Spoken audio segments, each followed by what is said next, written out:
भाजपचे राज्यसभेचे खासदार उदयनराजे भोसले यांनी मंगळवारी रात्री उशिरा उपमुख्यमंत्री देवेंद्र फडणवीसांची मुंबईमध्ये भेट घेतली आहे। दोघांमध्येही तब्बल 2 तास चर्चा झाल्याची माहिती मिळते।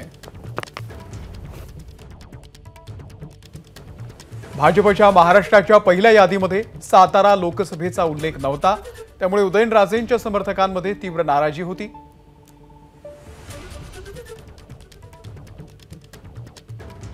त्यामुळे भाजपचे राज्यसभेचे खासदार उदयनराजे भोसले यांनी मंगळवारी रात्री उशिरा उपमुख्यमंत्री देवेंद्र फडणवीस यांची मुंबईमध्ये भेट घेतलेली आहे।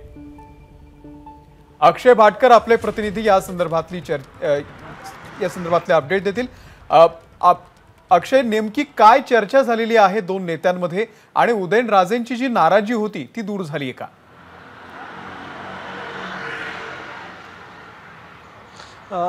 अमोल, नेमकी काय चर्चा झाली हे सांगणं मुश्किल आहे, मात्र कशावर चर्चा झाली याची शक्यता आपण सांगू शकतो।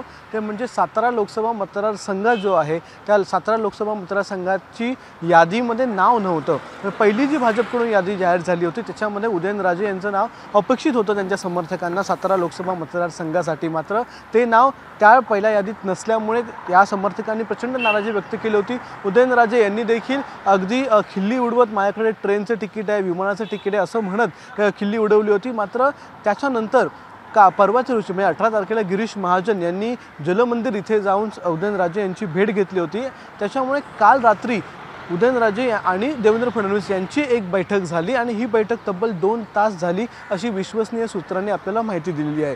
काल रात्री उदयनराजे आलेले होते आणि त्यांनी देवेंद्र फडणवीस यांची भेट घेऊन याच लोकसभा मतदारसंघाच्या संदर्भात चर्चा केली याची शक्यता आहे, कारण की एकीकडे सातारा लोकसभा मतदारसंघासाठी नरेंद्र पाटील हे शिवसेनेकडून इच्छुक आहेत, तर दुसरीकडे अजित पवार गटाने देखील राष्ट्रवादीकडून त्या ठिकाणी उमेदवार देण्याची तयारी दाखवलेली आहे। त्यांचे देखील अनेक कार्यकर्ते पदाधिकारी त्या ठिकाणी उत्सुक आहेत असं दिसून येते।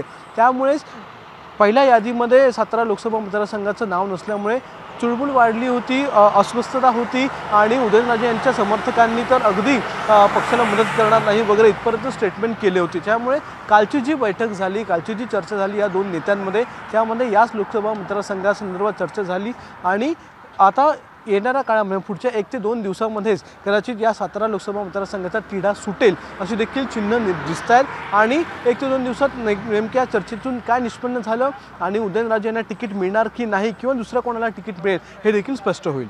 अक्षय, धन्यवाद दिलेल्या या संपूर्ण माहितीबद्दल। एबीपी माझा, उघडा डोळे बघा नीट।